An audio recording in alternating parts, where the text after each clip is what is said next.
A Primeira Guerra Mundial. Antes da Grande Guerra acontecer, a Europa estava passando por um momento de paz, prosperidade e avanços tecnológicos. Carros, aviões, telefones, tudo isso surgiu nesta época. As indústrias também evoluíram muito, incluindo a bélica. Sim, por mais que o momento fosse de paz, as nações mais poderosas estavam cada vez mais investindo e melhorando a sua tecnologia bélica, pois eles sabiam que uma hora ou outra uma guerra iria acontecer. Na Europa, o recém-formado Império Alemão estava se industrializando de uma maneira assustadoramente rápida, se tornando o país mais poderoso da Europa continental, e isso obviamente assustou seus vizinhos. Porém, a Alemanha também estava com receio que os seus vizinhos se juntassem contra ela, então ela tentou fazer uma aliança com a Rússia e com a Áustria-Hungria. Só que isso não deu muito certo, porque a Rússia e a Áustria-Hungria não se davam muito bem, então a Rússia deixou a aliança. Mais tarde, a Alemanha convidou o Reino da Itália, criando assim o Tratado da Tríplice Aliança. Isso deixou os vizinhos da Alemanha ainda mais preocupados. A França odiava a Alemanha por causa da humilhação sofrida na Guerra Franco-Prussiana e a anexação dos territórios de Alsácia e Lorena. Então, em resposta ao Tratado da Tríplice Aliança, a França fez um tratado com a Rússia, que nesse momento já não estava muito feliz com os alemães. A relação entre a Alemanha e Reino Unido não era tão ruim, afinal de contas os dois tinham um inimigo em comum. Mas depois da partilha da África, a Alemanha ficou meio puta porque ela não conseguiu pegar muitas colônias, e eles chegaram à conclusão que o Reino Unido era tão poderoso por causa da sua poderosa marinha. Então eles resolveram que iriam criar uma marinha tão forte quanto a britânica, o que não deixou os britânicos nem um pouco felizes. Então, com a desculpa de que o balanço de poder na Europa não estava certo, o Reino Unido deixa a neutralidade e se junta com seu antigo inimigo, formando a Tríplice Entente. No Oriente Médio, o antigo e poderoso Império Otomano se ferrou bastante nos últimos tempos. Eles até perderam uma guerra para a Itália. E como o pessoal dos Balcãs viram que estava fácil, eles iniciaram uma guerra contra os otomanos, e com isso eles perderam grande parte de seus territórios na Europa. Obviamente, os otomanos ficaram putos com isso, principalmente com a Rússia, que deu apoio a esses países, sem falar que a relação entre Rússia e Império Otomano nunca foi boa.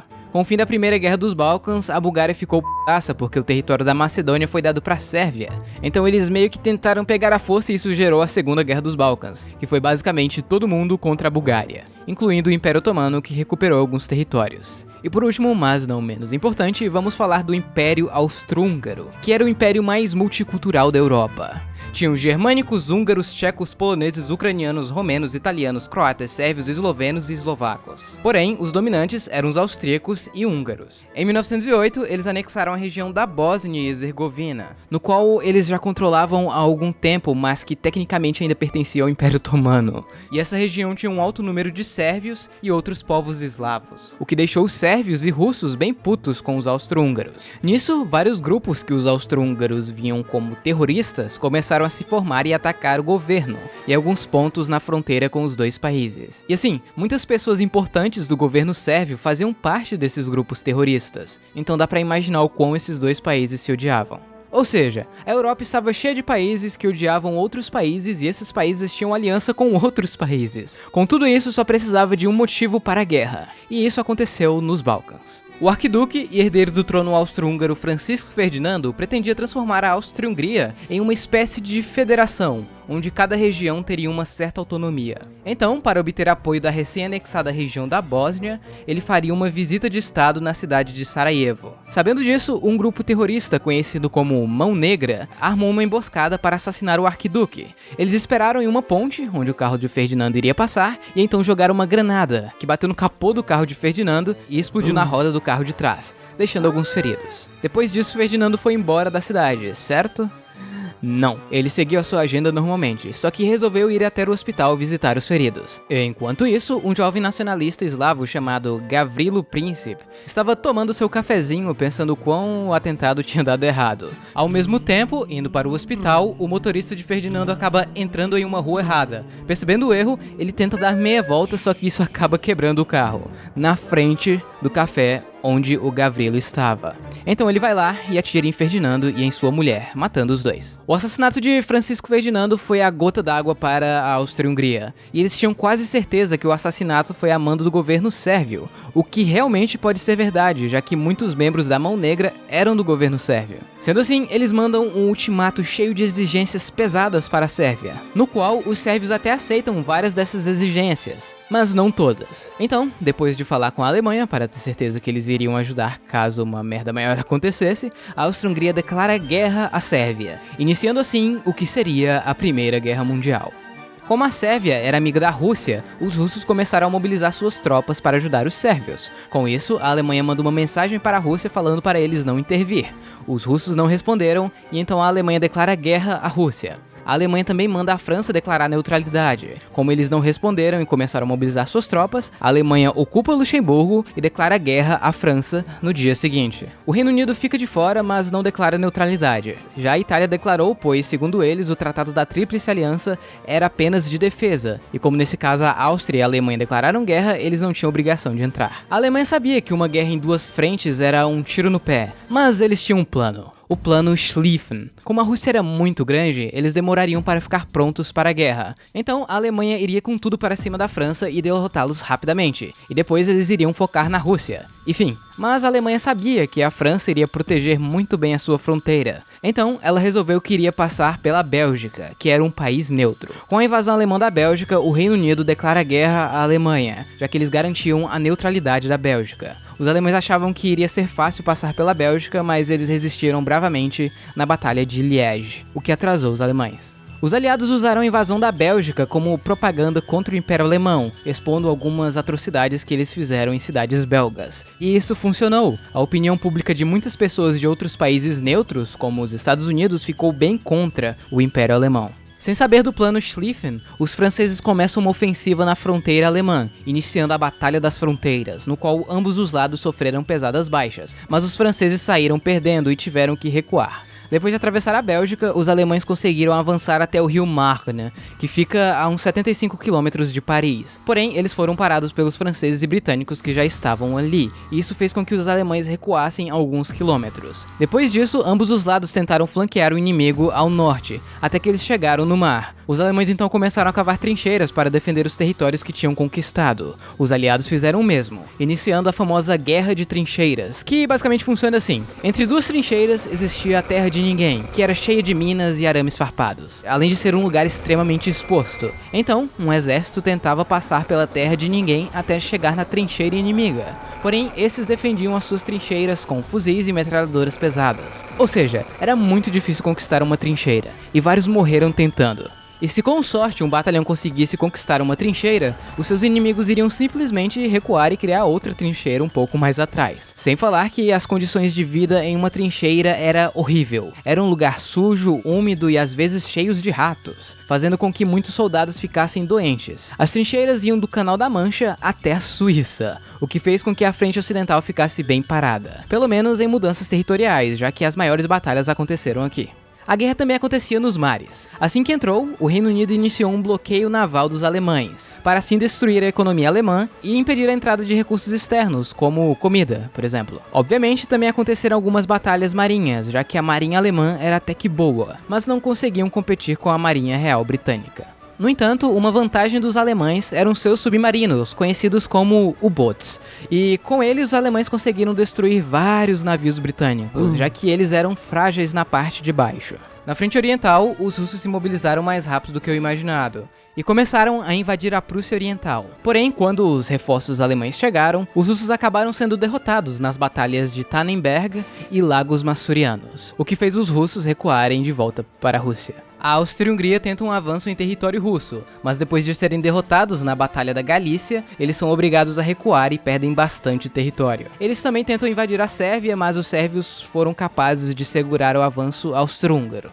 por enquanto. A guerra também acontecia nas colônias desses países. Na África, os aliados ocuparam a Togolândia e começaram a invadir as colônias de Camarões e Namíbia. Mas de início eles não se dão muito bem. Já na Tanzânia alemã, os alemães até conseguiram conquistar alguns territórios do Quênia britânico.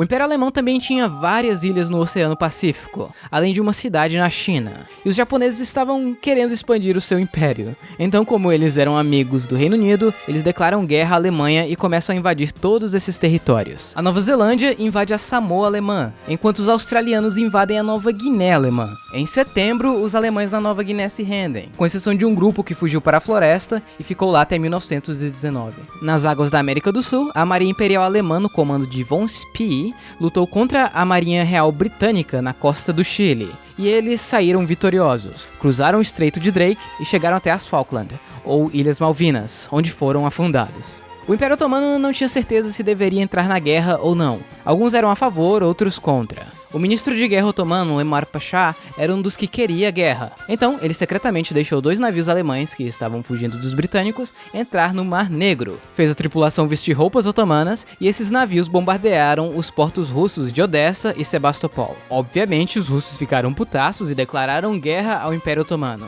Os russos começaram uma ofensiva contra os otomanos aqui nos Montes Cáucasos, mas não são bem sucedidos. Algum tempo depois, os otomanos tentam um contra-ataque, invadindo a Rússia e a Pérsia. Porém, eles são derrotados nas batalhas de Sarikamish e Aidahan, no qual muitos otomanos até morreram de frio.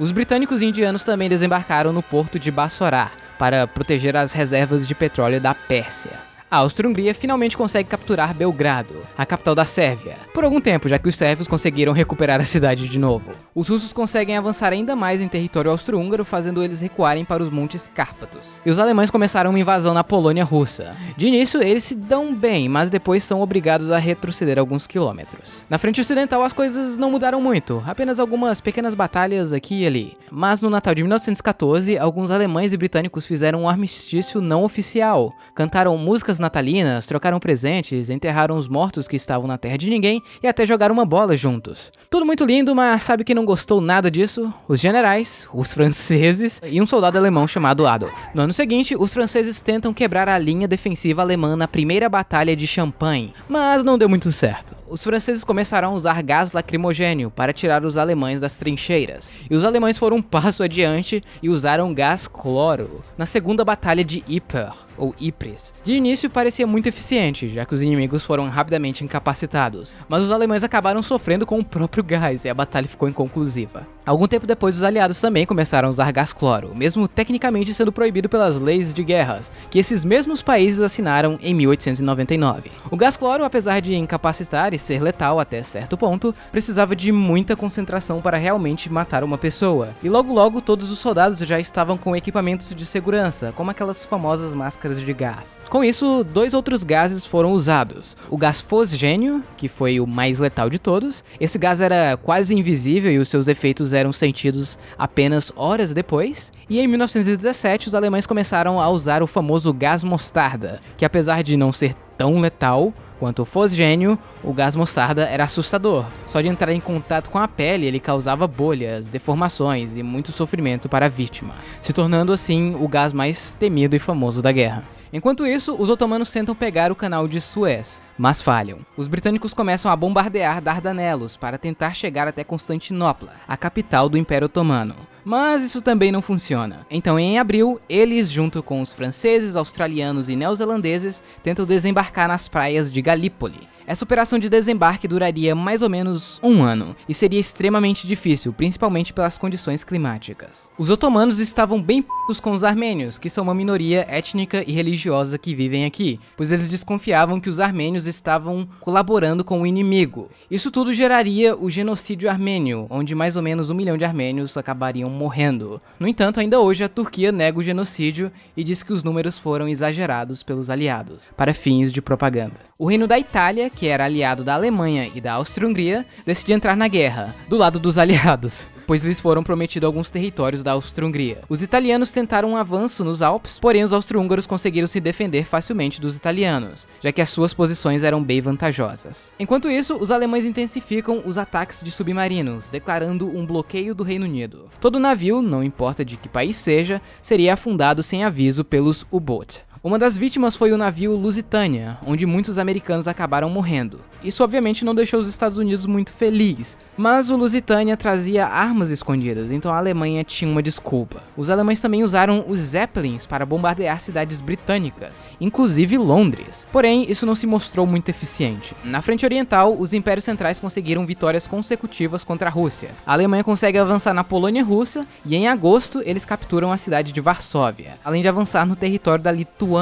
E mais para o fim do ano, a Áustria-Hungria consegue recuperar boa parte dos territórios da Galícia, mas eles ainda estavam parados na Sérvia. A Bulgária estava querendo seus territórios de volta, e quem sabe pegar a tão querida Macedônia, Então, vendo quão bem os Impérios Centrais estavam indo contra a Rússia, eles resolvem entrar na guerra do lado dos Impérios Centrais e começam a invadir a Sérvia. Agora, tendo que lutar em duas frentes, a Sérvia não resiste e é facilmente dominada pelos Impérios Centrais. O exército sérvio então vai para a Albânia, que é neutra. Mesmo assim, os Impérios Centrais vão lá atrás deles. Alguns dias depois da capitulação da Sérvia, a Bulgária anexa boa parte de seus territórios. Na Mesopotâmia, os britânicos tentam um avanço até a cidade de Bagdá, mas são parados e obrigados a recuar para Kut, onde são cercados pelos otomanos. A operação de bloqueio do Reino Unido estava indo bem, porém alguns navios americanos foram afundados, fazendo com que os Estados Unidos pedissem gentilmente para os alemães pararem com isso. E como eles não queriam mais um país na guerra, eles aceitam. Na África, as colônias alemãs tentam um avanço na África do Sul, mas falha e são obrigados a recuar. Mais tarde naquele ano, os aliados finalmente conseguem conquistar as colônias alemãs da Namíbia e Camarões. Porém, os alemães ainda estavam resistindo fortemente na Tanzânia, que estava sob o controle do comandante alemão Paul von Lettow-Vorbeck, que resistiria isolado na África durante toda a guerra, com apenas um pequeno grupo de guerrilheiros. Até o momento, um ano já tinha se passado desde o início da Grande Guerra, mas ela ainda estava longe de chegar ao fim, e muita coisa ainda vai acontecer. Só que isso vai ficar para a parte 2 do vídeo. Bom pessoal, então é isso, espero que vocês tenham gostado. Prometo que a parte 2 não vai demorar muito para sair. E no mais é isso, tchau, até o próximo vídeo.